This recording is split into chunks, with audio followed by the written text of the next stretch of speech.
ఇది కోదాడ కర్ల రాజేష్ లాకప్ డెత్కి సంబంధించిన అంశం. కర్ల రాజేష్ లాకప్ డెత్ గురై చనిపోయింది ఈ రోజుకు 2 నెలలు.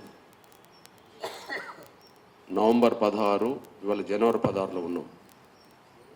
60 రోజులుగా ఈ మూమెంట్ నడుస్తున్నది. ప్రత్యక్షంగా ఎంఆర్పిఎస్ పరంగా నేను ఇన్వాల్వ్ అయ్యి ఢిల్లీ నుండి వచ్చినాక 26వ తారీఖు నుంచి మొదలుకుంటే 50 రోజులు. ఈ 50 రోజుల్లో ఇప్పటికీ కోదాడ మొదలుకొని సూర్యాపేట, హైదరాబాద్ లెవెల్లో నిరంతరం పోలీసుల చేత లాకప్ డెత్ గురైన అంశం మీద నిరంతరం మాట్లాడుతూ వస్తున్నాం. మీకు ఒక విజ్ఞప్తి చేస్తున్నా, దయచేసి లాకప్ డెత్ గురై 60 రోజులు అవుతుంటే ఒక్క మెయిన్ మీడియా దాని మీద ఒక ఇంటర్వ్యూ తీసుకోలేకపోయింది. ఒక మెయిన్ ఎలక్ట్రాన్ మీడియా దాని మీద ఒక స్టోరీ బోర్డు చూపెట్టలేకపోయింది. నా సోషల్ మీడియా మీదనే ఇప్పుడు నేను ఎక్కువ ఆధారపడ్డా. సోషల్ మీడియా తమ్ములు ఎవరు కూడా కోదాడకి వెళ్ళి పరిశీలించినట్టు కనిపించట్లా. మనిషి ప్రాణానికి సంబంధించిన అంశం. మనుషుల ప్రాణాలు తీసి మేము తప్పించుకుంటామని చెప్పి అహంకారంతో పోలీసు యంత్రాంగం ప్రదర్శిస్తున్న విషయం మీరు చూడండి.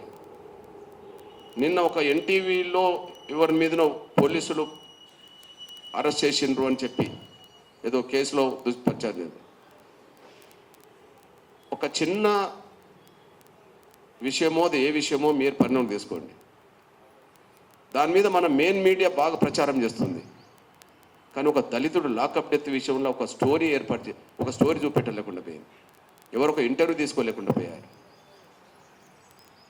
అంటే దళితుల పేద వర్గాల ప్రాణాలు పోయినా పట్టించుకోరు. కానీ మమ్మల్ని అరెస్ట్ చేస్తే మాత్రం మొత్తం పత్రికా స్వేచ్ఛకే మొత్తం భంగకరమైంది అనే పద్ధతిలో, మీడియా స్వేచ్ఛకే భంగకరమైన పద్ధతిలో చూపెట్టడం జరుగుతుంది. ఇది న్యాయం కాదు.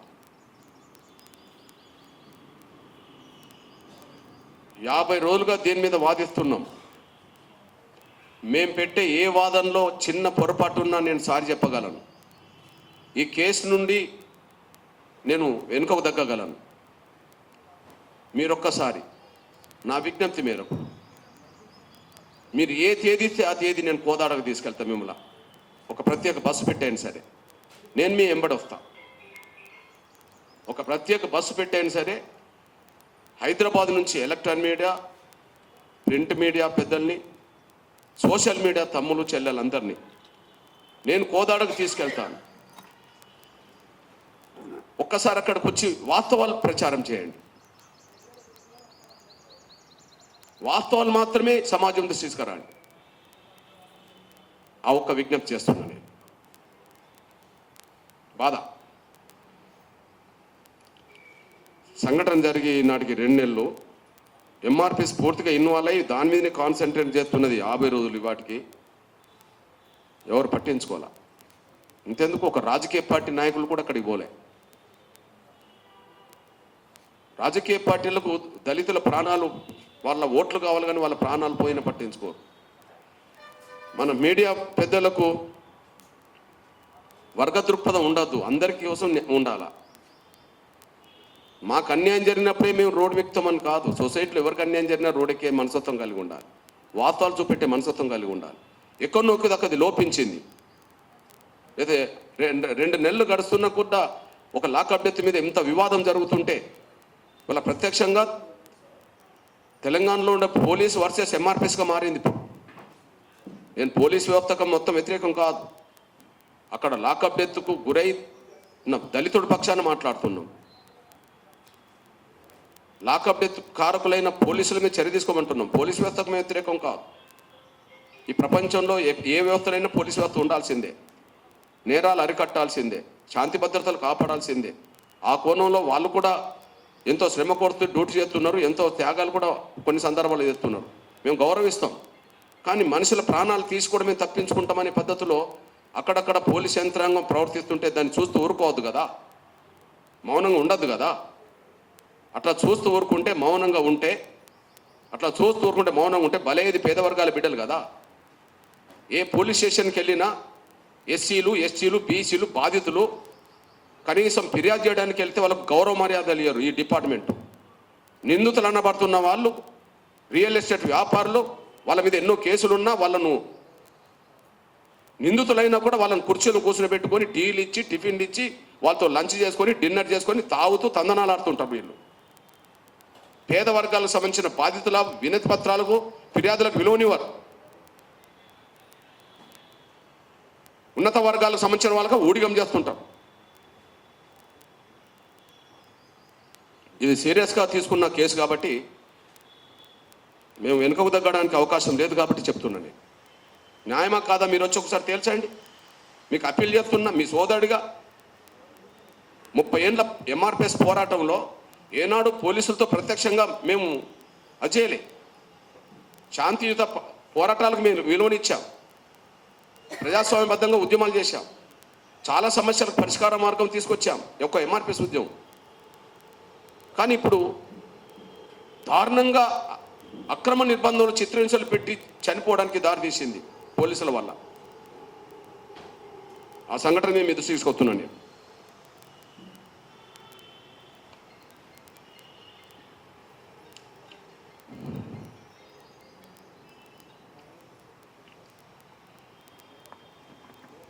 స్టార్ట్. నా మిత్రులారా,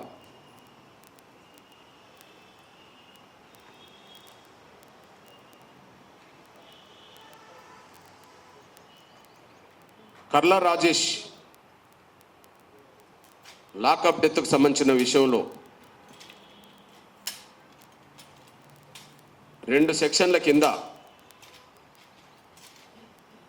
ఎస్ఐ మీద సిఐ మీద కేసు నమోదైంది. ఒకటి అక్రమ నిర్బంధం, 2 మనిషిని వేధించడం, చిత్రహింసలు పెట్టడం. ఇది 127B 1152. ఇది ఎస్ఐ మీద సిఐ మీద కేసు నమోదైంది. మరియు ఎస్సీ ఎస్టీ అట్రాసిటీ కేసు నమోదైంది.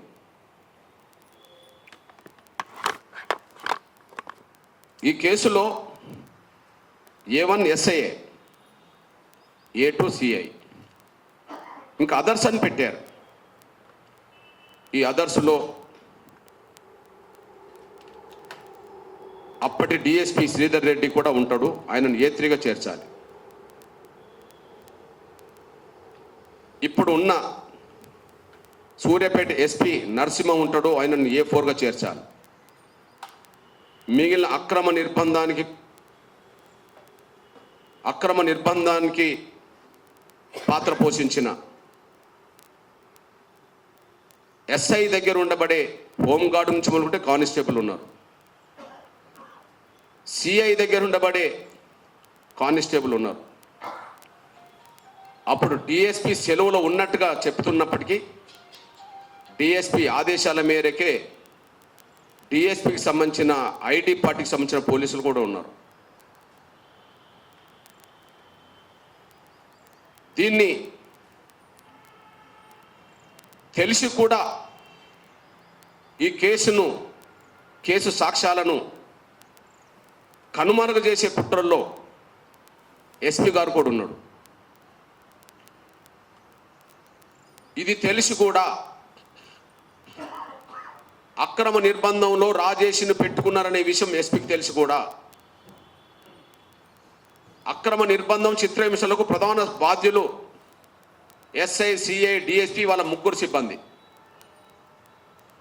ఎస్ఐ సిఐ డిఎస్పీ వాళ్ళ 3 సిబ్బంది. ఈ అక్రమ నిర్బంధం అనే విషయం తెలిసి కూడా ఆ అక్రమ నిర్బంధాన్ని ప్రోత్సహించింది ఎస్పీ.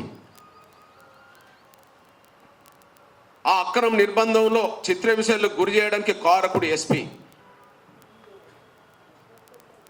అదే సమయంలో అతను అనారోగ్యం గురై గాంధీ ఆసుపత్రిలో చనిపోయిన తర్వాత ఆ మరణానికి అసలు కారణాలను బయటికి రాకుండా సాక్ష్యాలను కనుమరుగు చేయడానికి ప్రయత్నం చేసింది ఎస్పీ. మా దగ్గర సాక్ష్యాలు ఉన్నాయి. అందుకనే నేను మొదటి నుంచి ఈ విషయాన్ని, ఈ కేసును హోంగార్డు నుంచి మొదలుకుంటే ఎస్పీ వరకు ఇందులో నిందితులని చెప్తున్నాం మొదటి నుంచి. ఇప్పుడు నా స్టేట్మెంటే కాదు. ఈరోజు లాకప్ డెత్ గురైన తర్వాత 60 రోజులకు చెప్తున్న మాటే కాదు. ఎంఆర్పిఎస్ ప్రత్యక్షంగా ఇన్వాల్వ్ అయిన 50 రోజుల నుంచి నేను అధ్యయనం చేసిన కాడ నుంచి తెలిసి మాట్లాడుతున్న విషయం. అందుకనే ఇది సూర్యాపేట హోంగార్డు మొదలుకొని ఎస్పీ వరకు ఇన్వాల్వ్ అయిన కేసు కాబట్టి దీన్ని హైకోర్టు సిట్టింగ్ జడ్జితో విచారణ జరిపించాలని మొదటి నుంచి మేము డిమాండ్ చేస్తున్నాం. దానికి రాష్ట్ర ప్రభుత్వం పట్టించుకోవట్లా. ఇప్పుడు గత కేసీఆర్ ప్రభుత్వం సిబిఐని ఇక్కడ ఏ కేసులో విచారణ చేయకుండా తీర్మానం చేసి అడ్డుకున్న విషయం మనందరికీ తెలుసు. కానీ సిబిఐని స్వాగతిస్తూ తెలంగాణ ప్రభుత్వం నిర్ణయం తీసుకున్నది. అది ముఖ్యంగా కాళేశ్వరం ప్రాజెక్టుకు సంబంధించిన ఇతరత్ర విషయాల్లో సమాజం ముందుకు వాస్తవాలు తెలియజేయడం కోసం గత ప్రభుత్వమేమో సిబిఐని విచారణకు నిరాకరిస్తే ఈ ప్రభుత్వమేమో సిబిఐని స్వాగతించింది. చాలా గర్వకారణమే. నేనంటున్నా, నిజంగా సిబిఐని అన్ని విషయాల్లో ప్రజల పక్షాన ఉపయోగించుకోవడానికి సిబిఐని ఆహ్వానిస్తే ముందు కర్లా రాజేష్ లాకప్ డెత్ మీద కూడా వెంటనే సిబిఐతో విచారణ జరిపించడానికి ముఖ్యమంత్రి నిర్ణయం తీసుకోవాలి. మీ రాజకీయ ప్రత్యర్థులను జైల్లో పెట్టడం కోసమో వేధించడం కోసమో సిబిఐని ఆహ్వానించడం కాదు. మీ రాజకీయ ప్రత్యర్థులను వేధించడం కోసమో జైల్లో పెట్టడం కోసమో లేదా లొంగ తీసుకోవడం కోసమో సిబిఐని ఆహ్వానించడం కాదు. మీ పోలీసులు చేసిన నేరాలను అరికట్టడానికి, ప్రజలకు రక్షణ కల్పించడానికి, పోలీసులు ఏ స్థాయిలో నేరానికి పాల్పడ్డా వాళ్ళని వదిలిపెట్టేది లేదని చెప్పడానికి ముఖ్యమంత్రి రేవంత్ రెడ్డి గారికి నిజంగా ఆ ధైర్యం, ఆ నిజాయితీ ఉంటే కోదాడ కర్లా రాజేష్ లాకప్ డెత్ విషయంలో సిబిఐని ఆహ్వానించాలి, సిబిఐతో విచారణ జరిపించాలి. ఇదే మీకు ప్రజల ప్రాణాల పట్ల ఎంతకు విలువనిస్తారో విలువనివ్వరో అనేది తేలడానికి ఈ కేసును సిబిఐకి అప్పగించకపోవడం మీద ఆధారపడి ఉన్నది. ఈ కేసును సిబిఐకి అప్పగించడం లేదా అప్పగించకపోవడం అనే దాని మీద ఆధారపడి ఉన్నది. మీరు ఎంత విలువనిస్తారో అనే దానికి. ఇక్కడ పాత్రికేయ ఎలక్ట్రానిక్ మిత్రులారా, కర్లా రాజేష్ లాకప్ డెత్కు సంబంధించిన విషయంలో ఈ 60 రోజులు పోలీసులు వాళ్ళ డ్యూటీ ఏం చేస్తున్నారంటే ఈ కర్లా రాజేష్ మృతికి అసలు కారణాలను కనుమరుగు చేసే ప్రయత్నంలో వాళ్ళు ఉన్నారు. ఈ 60 రోజులు వాళ్ళు ఏదైనా పని చేస్తున్నారంటే ముఖ్యంగా సూర్యాపేట జిల్లా పోలీసు యంత్రాంగం అంతా ఒకే ఒక పని మీద నిమగ్నమై ఉన్నది. సూర్యాపేట జిల్లా మొత్తం పోలీసు యంత్రాంగం అంతా ఒకే ఒక పని మీద నిమగ్నమై ఉన్నది. Karla Rajesh lockup death case నుంచి పోలీసులు ఎలా తప్పించుకోవాలని చెప్పి ఆ పని మీద మాత్రమే టోటల్ ఎస్పీ కాన్సన్ట్రేషన్ చేశాడు. దాని మీద కాన్సన్ట్రేషన్ చేశాడు. కానీ ఎంఆర్పిఎస్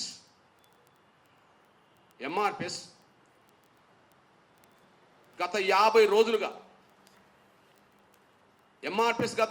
రోజులుగా పోలీసులు ఎక్కడెక్కడైతే అసలు సాక్ష్యాలను కనుమరుగు చేసే కుట్రలు చేస్తున్నారో,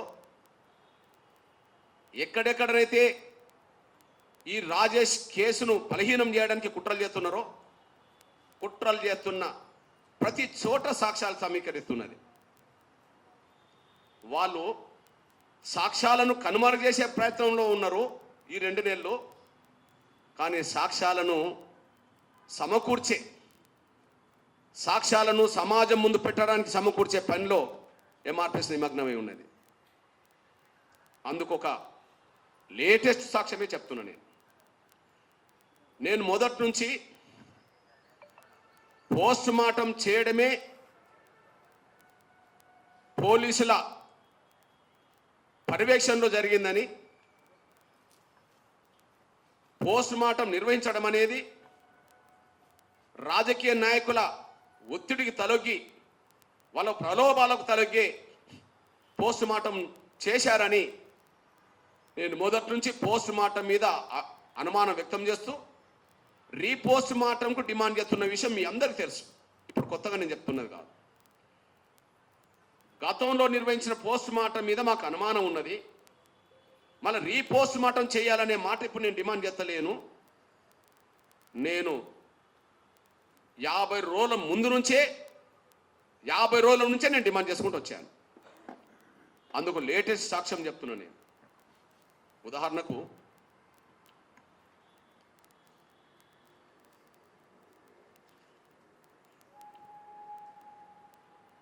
లాకప్ డెత్ కేసుల్లో 100% పోలీసులు తప్పించుకుంటుండ్రు అని, అలా తప్పించుకోవడానికి ఉపయోగపడేది డాక్టర్ల మీద ఒత్తిడి తీసుకొచ్చి పోలీసుల వాదననే కరెక్ట్ అనే విధంగా పోస్ట్ మార్టం నివేదికలు డాక్టర్లు తయారు చేస్తుండని మానవ హక్కుల కమిషన్కు అనుమానం వచ్చేసింది. ఎందుకంటే ఇప్పటి వరకు లాకప్ డెత్ కేసుల్లో ఏ ఒక్కరికి శిక్షలు పడ్డ దాఖలాలు కనిపించట్లా దేశవ్యాప్తంగా. ఎందుకు శిక్షలు పడతలేవు అంటే, ప్రధానంగా లాకప్ డెత్ నుంచి తప్పించుకునే పోలీసులు మొదటి పని, ప్రధానంగా కాన్సన్ట్రేషన్ చేసే పని, వాళ్ళ శారీరకంగా వాళ్ళని పెట్టిన ఇబ్బందుల వల్లనో, లేదా మేము పెట్టిన చిత్రహింసల వల్లనో అతను చనిపోలేదు, అనారోగ్యానికి గురే చనిపోయిందని చెప్పడం కోసమే పోలీసులు ప్రయత్నం చేస్తుంటారు. ఏ కేసులో అయినా వాళ్ళ వాదననే ధృవీకరించే విధంగా పోస్ట్ మార్టం నివేదికలు డాక్టర్లు తయారు చేస్తుండని చెప్పి మానవ హక్కుల కమిషన్కి అనుమానం వచ్చేసింది. నేను మానవ హక్కుల కమిషన్ రంగనాథ్ మిశ్రా గారు ముఖ్యమంత్రులకు రాసిన లేఖ, అందులో సారాంశం మాత్రం వినిపిస్తా. ముఖ్యమంత్రులకు రాసిన లేఖ, అందులో సారాంశం మాత్రం వినిపిస్తా. ఈ కస్టడీ మరణాలన్నింటికీ సంబంధించిన నివేదికలను కమిషన్ పరిశీలించగా చాలా కేసులలో పోస్ట్ మార్టం సరిగా జరగలేదని తరచుగా వెల్లడవుతుంది. సాధారణంగా నివేదికలు అజాగ్రత్తగా తయారు చేయబడుతున్నాయి మరియు మరణానికి కారణం గురించి ఒక అభిప్రాయం రావడానికి ఏమాత్రం సహాయపడట్లేదు. సత్యాన్ని అణిచివేయడానికి ఒక పద్ధతి ప్రకారం ప్రయత్నం జరుగుతుందని మరియు నివేదిక కేవలం సంఘటనలపై పోలీసుల వర్షన్ మాత్రమే కమిషన్ అభిప్రాయంగా వచ్చింది. అంటే పోలీసుల అభిప్రాయమే నివేదిక తయారు చేయడానికి దారితీస్తున్నది అని చెప్పి ముఖ్యమంత్రులకు లేఖ రాసి ఇంకొక మాట అన్నది, స్థానిక వైద్యులు పోలీసుల ఒత్తిడికి లోనవుతున్నారు. స్థానిక వైద్యులు పోలీసుల ఒత్తిడికి లోనవుతున్నారని చెప్పి పోస్ట్ మార్టం నిర్వహించేటప్పుడు పలు జాగ్రత్తలు తీసుకోవాలని చెప్పి మార్గదర్శక సూచనలు జారీ చేసింది. దీన్ని బట్టి పోలీస్ కస్టడీ మరణాలన్నిటినీ కనుమరుగు చేసుకోవడానికి పోలీసులు ఎవరి మీద ఆధారపడుతున్నారంటే పోస్ట్ మార్టం నివేదికల మీద ఆధారపడుతుండ అనే విషయం స్పష్టంగా రుజువు అవుతాను. ఓకే, ఇక్కడ ఈ కర్ల రాజేష్ లాకప్ డెత్ విషయం కూడా పోలీసులను కలవరబెడుతుంది. కాబట్టి పోలీసుల కాన్సన్ట్రేషన్ మొత్తం సికింద్రాబాద్ గాంధీ ఆసుపత్రిలో జరిగిన పోస్ట్ మార్టం నివేదికను వాళ్ళకు అనుకూలంగా మలుచుకోవడం కోసం ప్రయత్నం చేశారు. అందుకు సాక్ష్యం మీ కళ్ళ ముందు పెడుతున్నా చూడండి. నేను మొదటి నుంచి ఒక మాట చెప్పాను. ఇందులో ప్రధాన నిందితుడు సురేష్ రెడ్డి, చిలుకూరు ఎస్ఐ. ఇక్కడ పోస్ట్ మార్టం నిర్వహించింది లక్ష్మీకాంత రెడ్డి అని చెప్పాను. మొదటి నుంచి చెప్పాను. పోస్ట్ మార్టం నిర్వహించింది లక్ష్మీకాంత రెడ్డి అని చెప్పాను.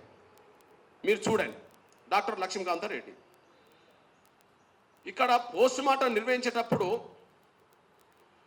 నిపుణులైన కెమెరామెన్ వీడియోగ్రాఫర్ తోటి మాత్రమే, శిక్షణ పొందిన కెమెరామెన్ వీడియోగ్రాఫర్లతో మాత్రమే ఇది వీడియో తీయించాలని చెప్పి మానవుల కమిషన్ సూచనలు ఉంటాయి.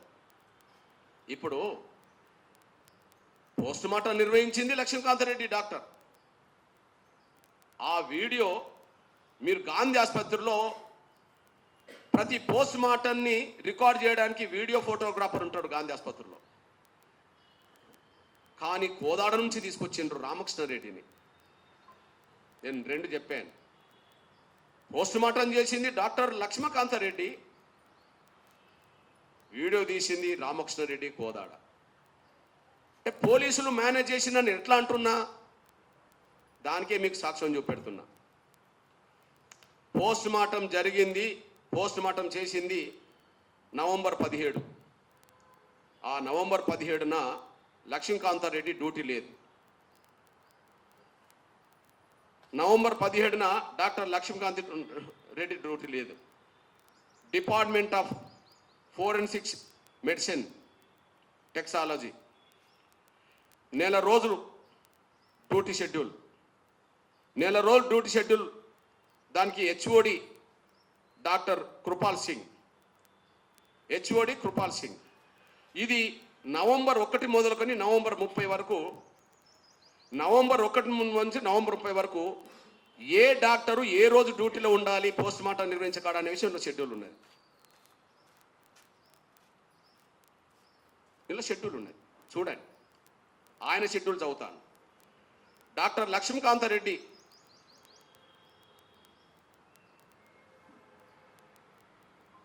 ప్లీజ్ 8వ తారీఖు నాడు నవంబర్ ఉన్నది. డాక్టర్ లక్ష్మీకాంత రెడ్డి 13వ తారీఖు నాడు డ్యూటీ ఉన్నది.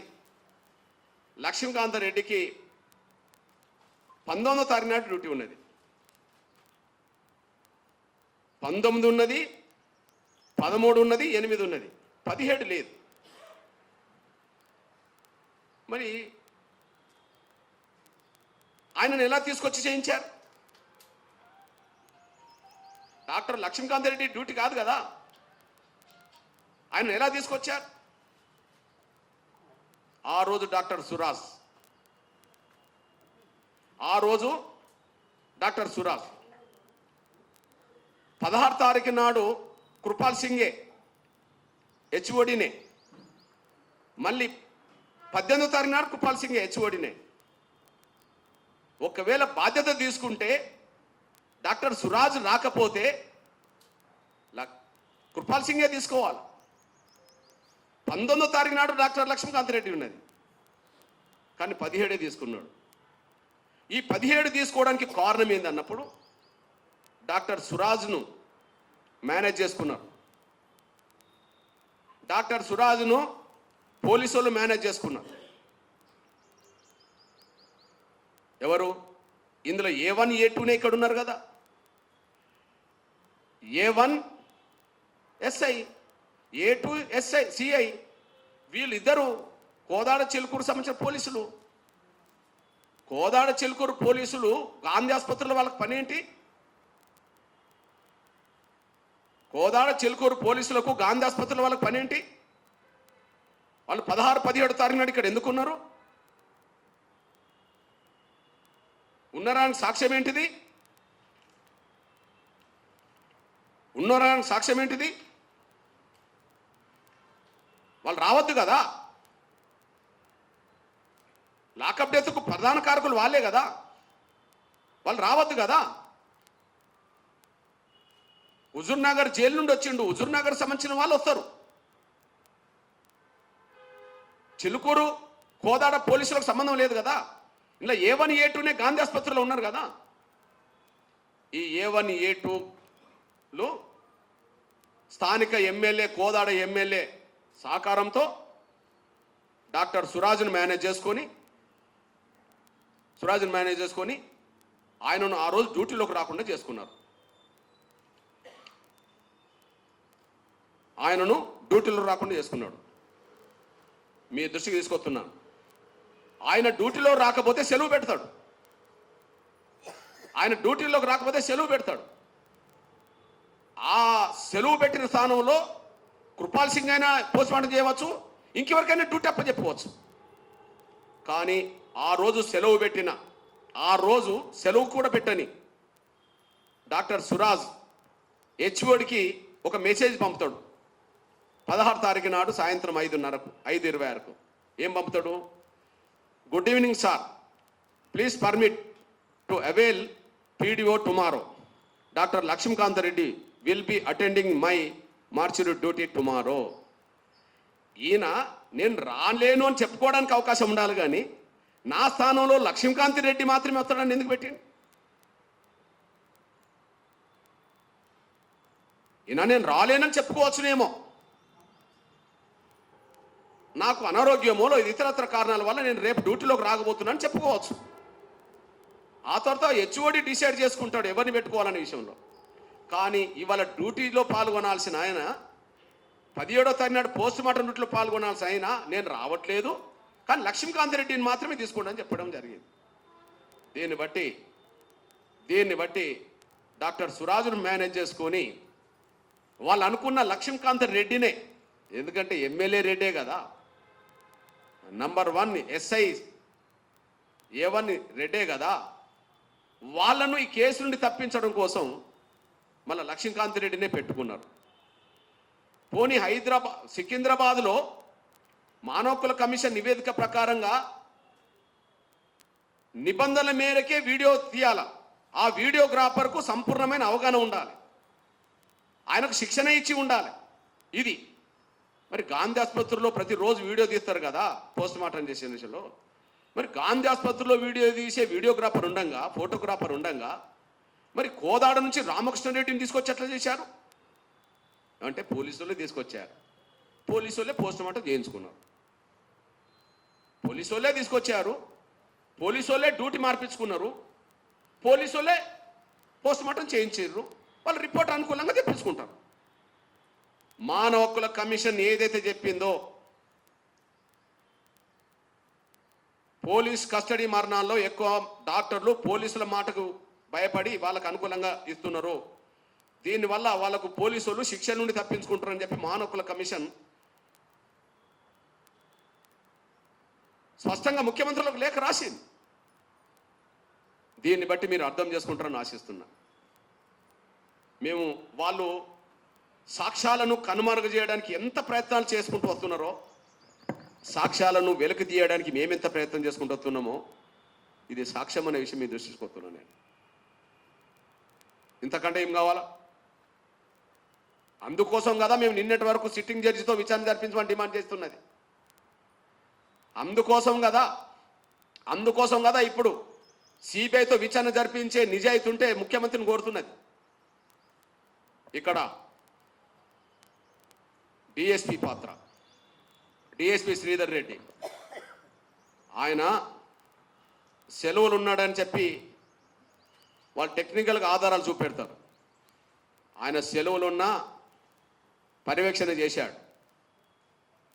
డిఎస్పీకి ఉండబడే ఐడి సిబ్బంది కూడా ఈ అక్రమ నిర్బంధం కేసులో ఉన్నారు. అక్రమ నిర్బంధ కాలంలో నిర్బంధం చేసింది డిఎస్పీ పరిధిలో పనిచేసే కానిస్టేబుల్ కూడా ఉన్నాడు. డిఎస్పీ పరిధిలో పనిచేసే కానిస్టేబుల్ డిఎస్పీకి తెలియకుండా పాల్గొంటాడా? ఇక్కడ ఎస్ఐ పరిధిలో పనిచేసే కానిస్టేబుల్ ఉన్నారు, పేర్లు ఉన్నాయి, హోంగార్డులు ఉన్నారు. సిఐ పరిధిలో పనిచేసే హోంగార్డు ఉన్నాడు, కానిస్టేబుల్ ఉన్నారు. ఓకే, అట్లనే డిఎస్పీ పరిధిలో పనిచేసే వాళ్ళు కూడా ఉన్నారు. అంటే అక్రమ నిర్బంధానికి ప్రధాన కారకుల్లో ఎస్ఐ వస్తాడు, ఎస్ఐ సిబ్బంది వస్తుంది, సిఐ వస్తాడు, సిఐ సిబ్బంది వస్తారు, డిఎస్పీ వస్తాడు, డిఎస్పీ సిబ్బంది కూడా వస్తాడు. అదే సమయంలో డిఎస్పిని ఈ కేసు నుండి తప్పించడం కోసం డీజీపీ గారు ఆయన అక్కడి నుండి వెంటనే ట్రాన్స్ఫర్ చేశాడు. కానీ అప్పటికే ఈయన డ్యూటీలో ఉన్నాడు మరణించే నాటికి. 14వ తారీఖు నుంచి 13వ తారీఖు డ్యూటీలో ఉన్నాడు. 16 తారీఖు నాడు చనిపోయిండు. ఇక్కడ నుంచి ఎస్ఐ చిలుకూరు ఎస్ఐ రావాలంటే డిఎస్పీ పర్మిషన్ లేకుండా వస్తాడా సాక్ష్యాలను కనుమరుగు చేయడానికి? కోదాడ సిఐ కోదాడ నుంచి విత్ డ్యూటీలో ఇక్కడికి వచ్చిండు అనుకోండి, డిఎస్పీకి సంబంధం లేకుండా వాళ్ళ పరిధి దాటి ఇక్కడికి వస్తారా? అంటే డిఎస్పీ పంపించినట్టే కదా, డిఎస్పీ పంపించినట్టే కదా.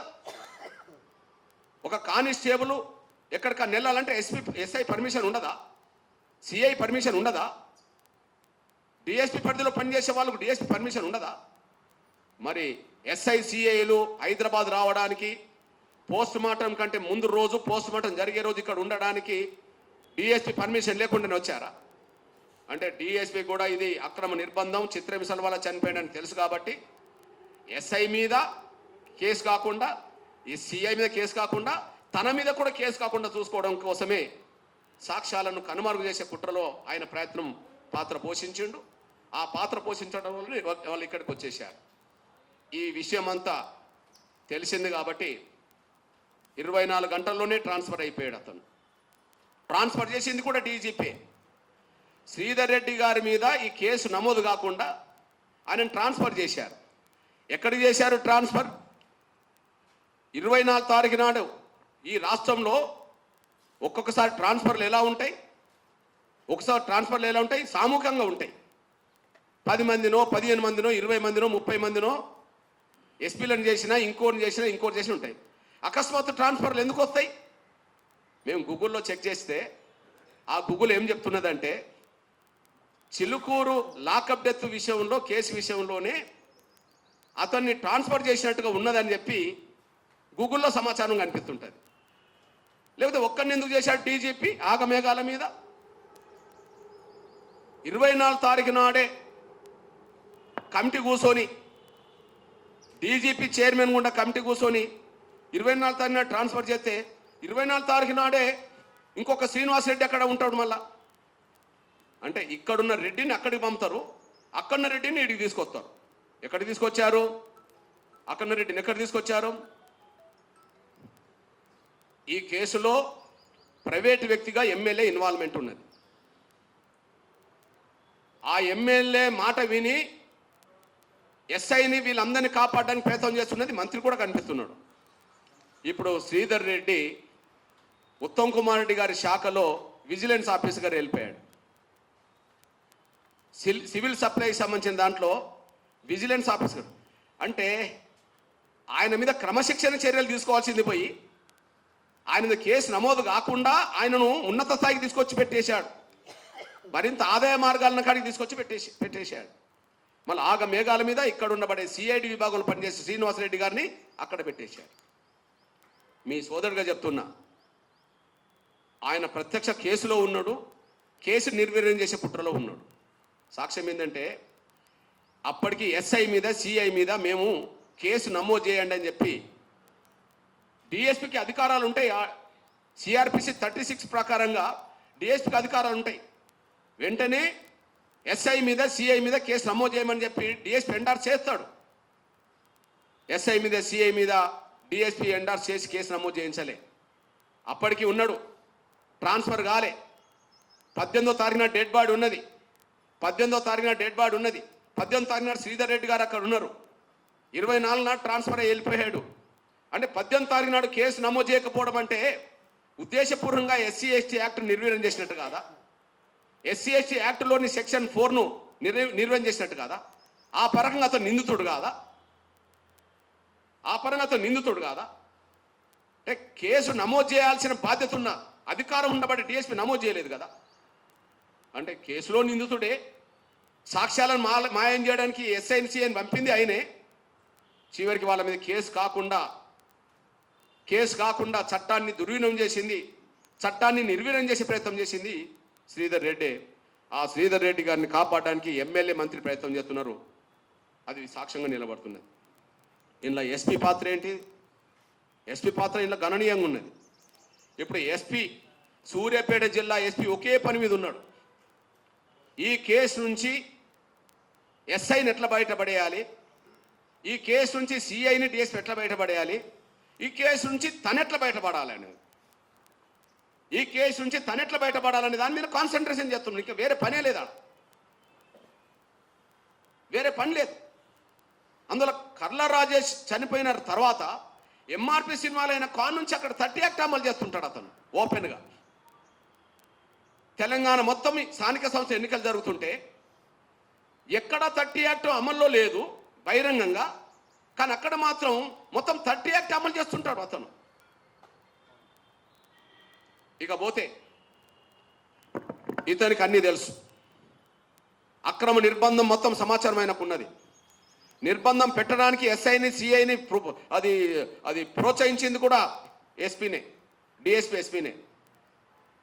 ఆ కారణంగా అక్రమ నిర్బంధంలో చిత్రహింసలకు కారకుడు కూడా ఎస్పీ అవుతాడు. అందుకు సాక్ష్యం ఏంటంటే ఎస్పీకి తెలియదా? ఎస్పీకి తెలియదా? తెలుసు. ఎట్లా తెలుసు? వాళ్ళ పోలీస్ మాన్యువల్ ప్రకారంగా రోజు డిఎస్ఆర్ ఉంటుంది కదా, డైలీ సిచ్యువేషన్ రిపోర్ట్ ఉంటుంది కదా, ఏ స్టేషన్లో ఏ లాకప్లో ఎంతమంది ఇల్లీగల్గా ఉన్నారు, ఎంతమంది లీగల్గా పెట్టుకున్నాం అనే విషయం ప్రతిరోజు స్టేషన్ ఆఫీసర్ ఎస్ఐ సిఐకి పంపుతాడు, సిఐ డిఎస్పీకి పంపుతాడు, డిఎస్పీ ఎస్పీకి పంపుతాడు, ఎస్పీ ప్రతిరోజు దాన్ని ధృవీకరించుకుంటాడు. నేనంటున్నా 9వ తారీఖు నాడు రాజేష్ని అరెస్ట్ చేశామని చూపెట్టే మీరు 4వ తారీఖు నాడు రాజేష్ 5, 6, 7, 8, 9 మీరు అరెస్ట్ చూపెట్టేంత వరకు రాజేష్ చట్టవిరుద్ధమైన అక్రమ నిర్బంధంలోనే మీ స్టేషన్లో ఉన్నది వాస్తవం కదా. మీకు నివేదికలు రావాలి కదా. అదే సమయంలో ప్రతి జిల్లా ఎస్పీకి ప్రతి మండల పోలీస్ స్టేషన్ పరిధిలో ఎస్పీ ఉంటాడు కదా, స్పెషల్ బ్రాంచ్ ఉంటుంది కదా, వాళ్ళు ప్రతిరోజు నివేదిక ఎత్తారు కదా. అంటే నీ నివేదికలో ఉన్నది ఇక్కడ అక్రమ నిర్బంధంలో ఉన్నారు అని. అదే సమయంలో డిఎస్ఆర్ రిపోర్ట్లో ఉన్నది అక్రమ నిర్బంధంలో ఉన్నారు అని చెప్పి. అంటే నీ ఆమోదం ఉన్నది కాబట్టిగానే ఎలాంటి కేసు నమోదు కానీ ఫిర్యాదు కానీ రోజుల్లోనే వాళ్ళని అక్రమ నిర్బంధంలో పెట్టడానికి దారితీసింది. లేకపోతే ఎస్ఐ సిఐ వాళ్ళు అంత ధైర్యం చేసేవాళ్ళు కాదు. ప్రతిరోజు నివేదిక నీ దగ్గరకు వచ్చినా కూడా దాన్ని ఓకే అన్నట్టుగానే ఉన్నది కాబట్టిగానే ఆ అక్రమ నిర్బంధాలు ఉండడానికి చిత్రహింసలు గురి కావడం దారితీసింది. అది ఎస్పీ కూడా దీంట్లో బాధ్యుడు అనే విషయం కూడా మేము స్పష్టం చేస్తున్నాం. ఇక్కడ ఒక డిమాండ్ చేస్తున్నాం, మేము సిబిఐని డిమాండ్ చేస్తున్నాం, హైకోర్టు సిట్టింగ్తో జడ్జితో డిమాండ్ చేస్తున్నాం. మీ పోలీస్ డిపార్ట్మెంట్ మీద మీకు నమ్మకం ఉంటే, మీ పోలీస్ డిపార్ట్మెంట్ అధికారుల మీద మీకు నమ్మకం ఉంటే, మీ డిపార్ట్మెంట్ ఉన్నతాధికారులతో విచారణ చేయించండి చూద్దాం. ఒకటి, ఎస్ఐ సిఐ హోంగార్డు కానిస్టేబుల్ మీద వచ్చిన, A1 A2 సిబ్బంది మీద వచ్చిన దాని మీద సూర్యాపేట జిల్లా కానీ ఒక డిఎస్పీ నల్గొండ నుంచి వచ్చి విచారణ చేస్తున్నాడు. ఓకే, సూర్యాపేట జిల్లా పోలీస్ అధికారి కానీ నల్గొండ జిల్లా పోలీస్ అధికారి ఒకరు వచ్చి డిఎస్పీ హోదాలో ఉన్న ఒక ఆఫీసర్ వచ్చి ఆయన విచారణ చేస్తున్నట్టుగా మాకు సమాచారం ఉన్నది. ఎవరి మీద చేస్తున్నాడు? ఎస్ఐ సిఐ మీద చేస్తున్నాడు. ఒక డిఎస్పీ ఎస్ఐ సిఐ మీద విచారణ చేస్తున్నాడు. ఇప్పుడు డిఎస్పీలో నిందితుడు కదా, ఎస్పీలో నిందితుడు కదా, డిఎస్పీ ఎస్పీలో నిందితులు కదా, మేము చెప్తున్నాం కదా. ఎట్లా నిందితులు? ఫిర్యాదు తీసుకోవడం, ఎఫ్ఐఆర్ నమోదు చేయడం అనేది డిఎస్పీ బాధ్యత కాదా? ఫిర్యాదు తీసుకోవడం అనేది, ఎఫ్ఐఆర్ నమోదు చేయించడం అనేది ఎస్పీ బాధ్యత కాదా? కర్ల రాజేష్ తల్లి డిఎస్పీని కలిసి వినతి పత్రం ఇవ్వలేదా శ్రీధర్ రెడ్డికి? ఇప్పుడు వచ్చిన శ్రీనివాసరెడ్డికి ఫిర్యాదు చేయలేదా లిఖితపూర్వకంగా? సూర్యాపేట ఎస్పీ నరసింహ గారికి ఫిర్యాదు చేయలేదా? చేశారు కదా. డిఎస్ఆర్ రిపోర్ట్ మీ దగ్గర లేదా? ఎస్పీలు మీ దగ్గర లేరా? ఉన్నాయి కదా. స్పష్టంగా రుజువు అవుతుంది కదా. అందువల్ల మేము చెప్తున్నాం, ఒక బయట మీ డిపార్ట్మెంట్ మీకు నమ్మకం ఉన్నదా అని అడుగుతున్నా నేను. మేము కోరుతున్నది హైకోర్టు సిట్టింగ్ జడ్జితో, అది రాష్ట్ర ప్రభుత్వం పరిధిలో ఉండే అంశం. వాళ్ళకు నిజాయితీ ఉన్నదో లేదో ముఖ్యమంత్రి తెలుసుకుంటాడు, లేదా ఏదో ప్రాజెక్టు విషయంలో అవినీతి జరిగిందని చెప్పి అది వాస్తవమో ఏదో తెలుసుకోవడానికో లేదా వేధింపులు గురి చేయడానికో భయపెట్టడానికో సిబిఐతో విచారణ జరిపిస్తున్నారు కదా. అంతకుముందు కేసీఆర్ గవర్నమెంట్ సిబిఐని నిరాకరించింది కదా తెలంగాణ రాష్ట్రానికి. కానీ మీకు సిబిఐని స్వాగతించారు కదా, అంత ధైర్యం నిజాయితీ ఉన్నది కదా. మేము సిబిఐని డిమాండ్ చేస్తున్నాం. కానీ డీజీపీకి తమ పోలీసుల మీద నమ్మకం ఉంటే, తమ పోలీసు వ్యవస్థ మీద నమ్మకం ఉంటే, డిఎస్పీ ఎస్పీ మీద వచ్చిన ఈ వాటి మీద, డిఎస్పీ ఎస్పీ మీద వచ్చిన వాటి మీద ఒక డిఐజీ తోటో ఐజీ తోటో అడిషనల్ డీజీ తోటో విచారణ జరిపించండి. మీ డిపార్ట్మెంట్లో ఎస్ఐసిఐ మీద వచ్చిన ఆరోపణల మీద ఎఫ్ఐఆర్ మీద మీరు విచారణ చేస్తున్నారు కదా బయట జిల్లా అధికారి.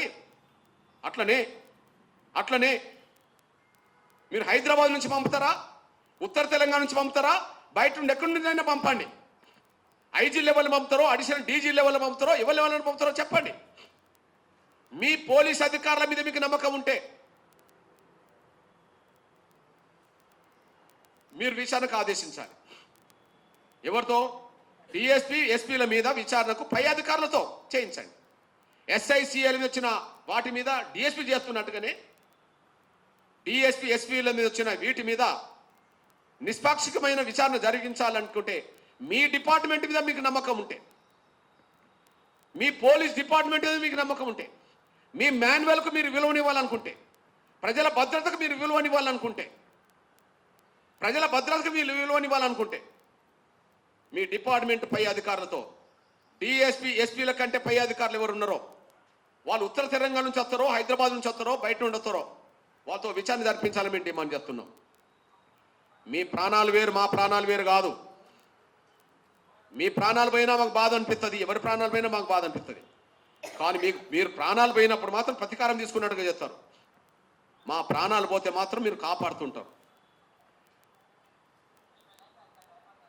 నిజామాబాద్లో రియాజ్ అని ఒక రౌడీ షీటర్ ఒక పోలీస్ కానిస్టేబుల్ చంపాడు, మేము కూడా ఖండించాం.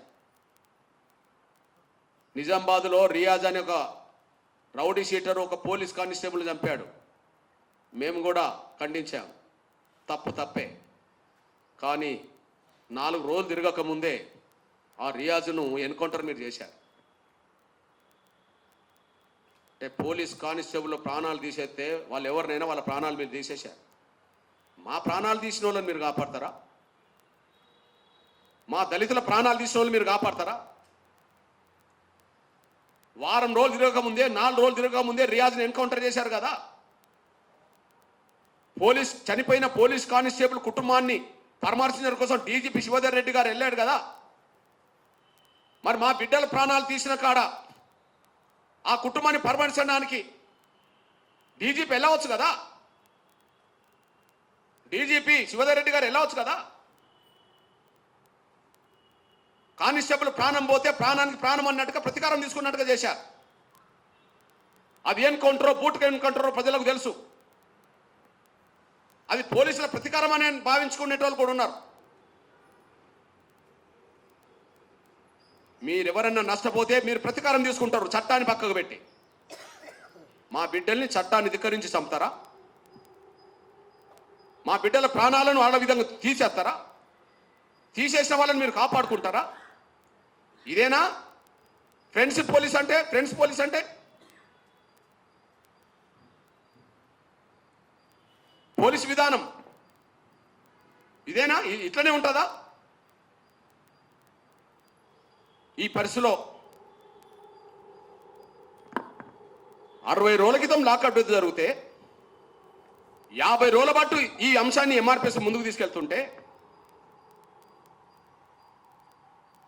ఎలక్ట్రానిక్ మీడియా వాస్తవాలను బయటికి తీసుకోవడానికి ఒక్క ప్రయత్నం చేయలే.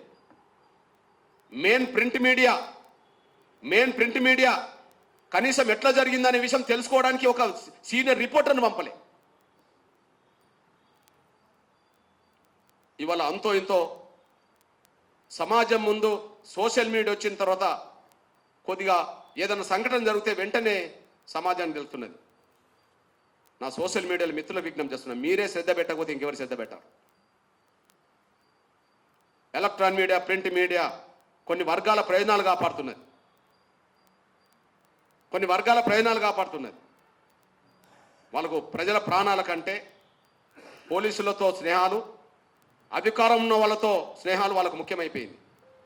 వీళ్ళ వల్ల ఎవరు బలైన దళితులు, పేద వర్గాలే కాబట్టి మాకు సంబంధం లేదన్నట్టుగా మాట్లాడడం జరుగుతుంది. ఈ నేపథ్యంలో మీకు విజ్ఞప్తి చేస్తున్నా, నేను సోషల్ మీడియా నా తమ్ముళ్ళు చెల్లెలకు విజ్ఞప్తి చేస్తున్నా, మీరు ఒక తేదీ నిర్ణయం తీసుకుంటే ఆ తేదీ రోజు సగౌరవంగా మిమ్మల్ని నేనే తీసుకెళ్తా కోదాడ. ఎలక్ట్రానిక్ మీడియా, ప్రింట్ మీడియాకి సంబంధించిన నిన్న పోలీసులు పోయి ఒక ఎన్టీవీకి సంబంధించిన రిపోర్టర్స్ ఏదో అరెస్ట్ చేసిన రోడ్డు. మరి మీడియా అంతా గగ్గోలు పెట్టినట్టుగానే మాట్లాడుతున్నది. అరే, ప్రాణాలకు లేని విలువ మీ దగ్గరకు వచ్చి అరెస్ట్ అవుతూనే అంత అదైపోతుందా? అరెస్ట్ అక్రమే, నేను ఖండిస్తా. దాని గురించి ఎందుకు మాట్లాడతలేరు? ఎందుకు ఒక స్టోరీ బోర్డు పెట్టలేదు? ఎందుకు ఒక ఇంటర్వ్యూ తీసుకోలేదు? ఎందుకు ఆ కుటుంబం, ఆ తల్లి 60 రోజులుగా డీజీపీ దగ్గరకు వస్తుంది, ఎస్సీ కమిషన్ దగ్గరకు వచ్చింది, మానకుల కమిషన్ దగ్గరకు వచ్చింది, అంతటా తిరగరాని చోట్ల తిరిగే చోట్ల తిరుగుతూనే ఉన్నది. ఆ తల్లి ఆవేదనకు విలువనివ్వరా? కన్న కొడుకును కోల్పోయి కనీసం నా కొడుకు చనిపోవడానికి కారకులకు కనీసం చట్టపరంగా శిక్ష జరగాలని కోరుకుంటుంది. నా కొడుకు ఎట్లాగో తిరిగి రాడు, కానీ మరో రాజేష్ చనిపోకుండా ఉండాలంటే దీని కారకులైన వాళ్ళ మీద చట్టపర శిక్షలు ఉండాలని కోరుతున్నది. నేను ఒక్క కర్ల రాజేష్ గురించే కాదు, భవిష్యత్తులో మరిన్ని కర్ల రాజేష్లు జరగద్దు. ఇప్పుడు కర్ల రాజేష్ కాడ ఇన్ని నేరాలకు పాల్పడ్డా సాక్ష్యాలను కనుమరుగు చేయడం కూడా నేరమే కదా.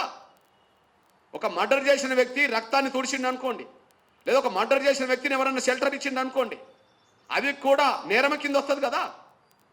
మరి మీరు లాకప్ డెత్లో చంపి పోలీసు వాళ్ళు ఏం చేస్తున్నారు? పోస్ట్ మార్టం రిపోర్ట్ని పక్కదారి పట్టి ఇస్తారు. ఇక్కడ ఎంఆర్ఓ ఉన్నాడు, ఆయన ప్రేక్షక పాత్ర పోషించిండు. పోస్ట్ మార్టం నిర్వహించే రోజు ఎంఆర్ఓ అక్కడ ఉంటాడు. ముషిరాబాద్ పోస్ట్ మార్టం చేసే సమయంలో అక్కడ ఉండాలి. ఆయన ప్రేక్షక పాత్ర పోషించిండు. ఆయన పెట్టాలి వీడియోగ్రాఫర్ను. నాకు సంబంధం లేదు, పోలీసు వాళ్ళే పెట్టిండు అంటారు. గాంధీ ఆసుపత్రి చుట్టూ పోలీస్ స్టేషన్ ఉన్నది కదా, గాంధీ ఆసుపత్రిలో వీడియోగ్రాఫర్ ఉన్నారు కదా. మేజిస్ట్రేట్ విచారణ జరుగుతున్న సమయంలో మీరు రాసుకొని వాళ్ళతో అమాయకుతో సంతకాలు పెట్టించుకుంటారు కదా. పోలీసుల మాటిని పోలీసులు వీడియో కోదాడ నుంచి తీసుకొస్తే మీరు మౌనంగా ఉంటారు కదా. ఇక్కడ నేరాన్ని కప్పిపుచ్చుకోవడానికి పోలీసు వాళ్ళంతా పనిచేస్తుంటే ఆ పోలీసులకు భయపడే మానవ హక్కుల కమిషన్ రంగనాథ్ మిశ్రే లేఖ రాసింది అంటున్నది. పోలీసు వాళ్ళు డాక్టర్ల మీద ఒత్తిడి తీసుకొచ్చి వాళ్ళకి అనుకూలంగా రిపోర్ట్లు రాసుకుంటుండ్రు అని. ఇది సాక్ష్యం కదా. మేజిస్ట్రేట్ పరిధిలో పోలీసులు పనిచేయాలి, కానీ పోలీసుల పరిధిలో ఉండరు కదా. మరి ఎంఆర్ఓ ఎవరి పరిధిలో ఉన్నట్టు? పోలీసుల పరిధిలో ఉన్నట్టు. ఎవరు వాళ్ళు? Kodad SI, Kodad CI, Chilkur SI. వీళ్ళు నిందితులు ఇక్కడికి వచ్చి పోస్ట్ మార్టం మీద ప్రభావితం చేస్తారు. ఆ రోజు డ్యూటీ లేని డాక్టర్ని తీసుకొచ్చి డ్యూటీ చేయించుకుంటారు. ఆ రోజు డ్యూటీ ఉన్న వ్యక్తితో నేను రానని చెప్పించుకుంటారు. గవర్నమెంటు గాంధీ ఆసుపత్రిలో వీడియోగ్రాఫర్ ఉంటే ఆ వీడియోగ్రాఫర్ను ఆ రోజు రానివ్వరు, కోదా నుండి తీసుకొచ్చి చేస్తారు. దీన్ని బట్టి మనకు స్పష్టంగా అర్థమవుతుంది. మళ్ళీ చెప్తున్నా, గత 2 నెలలుగా పోలీసులు కేసును కనుమరుగు చేయడానికి, సాక్ష్యాలన్నీ మాయం చేయడానికి ప్రయత్నం చేస్తుంటే ఎంఆర్పిఎస్ వాళ్ళు మాయం చేయాలన్న ప్రతి చోట వాటిని వెలుగు తీసే ప్రయత్నం చేస్తున్నది. దీన్ని వదిలే ప్రసక్తి లేదు. ఇప్పటి వరకు హోంగార్డు మొదలుకొని కానిస్టేబుల్, ఎస్ఐ, సిఐ, డిఎస్పీ, ఎస్పీల వరకు ఎన్నో ఉన్నారు. దీన్ని నిర్లక్ష్యం చేసి ఇంకా పై అధికారులు ఎవరు వాళ్ళ పాత్ర పోషించినా వాళ్ళ పేర్లు కూడా బయట పెడతాం. ఎవరిని వదలం. పోలీస్ వ్యవస్థకు మొత్తమే వ్యతిరేకం కాదు, కానీ చట్టాలు మాకు వర్తించవని అహంకారంతో ప్రదర్శించే, ఇష్టానుసారంగా ప్రజల మీద దౌర్జన్యాలు చేసే, ప్రజల మరణాలకు కారకులయ్యే పోలీసులను వదిలిపెట్టే ప్రసక్తి లేదు. ఈ విషయంలో సిబిఐని డిమాండ్ చేస్తున్నాం. ఈ విషయంలో హైకోర్టు సిట్టింగ్ జడ్జితో విచారణ డిమాండ్ చేస్తున్నాం. మీ ఈ డీజీపీ గారికి మీ డిపార్ట్మెంట్ మీద మీకు నమ్మకం ఉంటే పై అధికారితో విచారణ చేయాలని డిమాండ్ చేస్తున్నాం. ఇంతకన్నా ఏం చేయాలా? 60 రోజులు గడుతుంది, పోలీసుల నుంచి ఖండన లేదు. 60 రోజులు గడుతున్నది, పోలీసుల నుంచి వివరణ లేదు. 60 రోజులు గడుతుంది, పోలీసుల వ్యవస్థ నుంచి కనీసం జవాబు లేదు. వాళ్ళు వివరణ ఇవ్వరు, వాళ్ళు జవాబు చెప్పరు, వాళ్ళు ఖండించరు. దీన్ని బట్టి చూడవచ్చు, అక్కడ ఎస్ఐఓ, సిఐఓ, డిఎస్పో, ఎస్పీఓ లేదా ఇక్కడ డీజీపీ వరకు ఈ రిపోర్ట్ వచ్చింది కదా. కర్ల రాజేష్ మరణం అది అనారోగ్యానికి గురై చనిపోయిండే తప్ప మాకు సంబంధం లేదని చెప్పి ఒక్కరు మాట్లాడతలేరు బహిరంగంగా. దాన్ని బట్టే కర్ల రాజేష్ మరణానికి పోలీసులు ఎంత కారణమో అది వాళ్ళకే తెలుసు కనుక ఆ కేసు సాక్ష్యాలను మాయం చేయడానికి, ఆధారాలను మాయం చేయడానికి డాక్టర్ల మీద, ఇతర వ్యవస్థ మీద వాళ్ళు ప్రభావితం చేస్తున్నారు. అందుకే ఇది సాక్ష్యంగా కనిపిస్తున్నది. ఇవాళ డాక్టర్లు కూడా ఎంత రాజకీయ నాయకులు ఒత్తిడి తలుపుతుందంటే ఇక్కడ ప్రత్యక్షం చెప్తున్నా, ఇందులో సూరజ్ స్థానంలో లక్ష్మీకాంత్ రెడ్డి రావడానికి, లేదా సికింద్రాబాద్లో ఉండబడే వీడియోగ్రాఫర్ స్థానంలో, గాంధీ ఆసుపత్రిలో ఉండబడే వీడియోగ్రాఫర్ స్థానంలో కోదాడ మయూరి ల్యాబ్కి సంబంధించిన రామకృష్ణ రెడ్డి రావడానికి ప్రైవేటు వ్యక్తిగా ఎమ్మెల్యే బాధ్యత వహించక తప్పదు. ఆమె సూచన మేరకే ఎస్పీ పనిచేస్తున్నాడు. ఇప్పుడు మంత్రి కూడా ఇన్వాల్వ్ అయినట్టుగా ఉన్నది. ఖచ్చితంగా రాజకీయ మూల్యం చెల్లించే కాడ కోదాడ ఎమ్మెల్యే, అదే సమయంలో భవిష్యత్తు రోజుల్లో హుజూర్నగర్ నుంచి ప్రాతినిధ్యం వహిస్తున్న ఉత్తమ్ కుమార్ రెడ్డి గారు బాధ్యత వహించక తప్పదు. ఎందుకంటే వీళ్ళని కాపాడుతున్నది, వీళ్ళని వెనుక వేసుకొని వస్తున్నది అటు కోదాడ ఎమ్మెల్యే పద్మావతి రెడ్డి గారును ఉత్తమ్ కుమార్ రెడ్డి గారే. వీళ్ళు బాధ్యత వహించక తప్పదు. అందులో భాగమే దీన్ని మరింత ఉద్యమంగా మలచడం కోసం ఈ నెల 18న అంటే రేపు లేదు ఎల్లుండే సూర్యాపేటలో ఎంఆర్పిఎస్ అనుబంధ విభాగాల రాష్ట్ర సదస్సు అక్కడ జరగబోతుంది. దాన్ని బట్టి ఈ కేసును మేము ఎంత సీరియస్గా తీసుకోబోతున్నామో రేపు రుజువు చేస్తామనేసి కూడా మర్చిపోదు. ఇక్కడ ఎవరిని వదిలిపెట్టే ప్రసక్తి లేదు.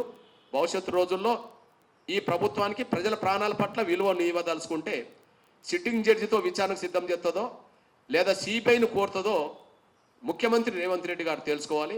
ఇంకా మేము అన్ని వ్యవస్థల దగ్గరికి వెళ్తామనేసి కూడా గుర్తు చేస్తున్నాం.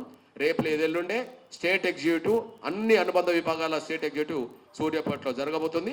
భవిష్యత్తు కార్యాచరణ అక్కడ రూపొందించబోతున్నాం. ధన్యవాదాలు. నా తమ్ములు మీ అందరు విజ్ఞప్తి చేస్తున్నా, ఒక్కరోజు మీరు అనుకున్న టైంకే నేను మీరు సగౌరవంగా తీసుకెళ్తాను. ఒకసారి కోదాడ రావాల్సిందిగా ఇక్కడ సోషల్ మీడియా నా తమ్ములను, ప్రింట్ అండ్ ఎలక్ట్రానిక్ మీడియా పెద్దల్ని, సోదరులందరికీ, సోదరిమణులందరికీ నేను విజ్ఞప్తి చేస్తున్నాను. మా ఆహ్వానాన్ని లేదా ఆ తల్లి పడే బాధల్ని మీరు అర్థం చేసుకొని మీరు వస్తారని చెప్పి నేను ఆశిస్తున్నాను. ధన్యవాదాలు.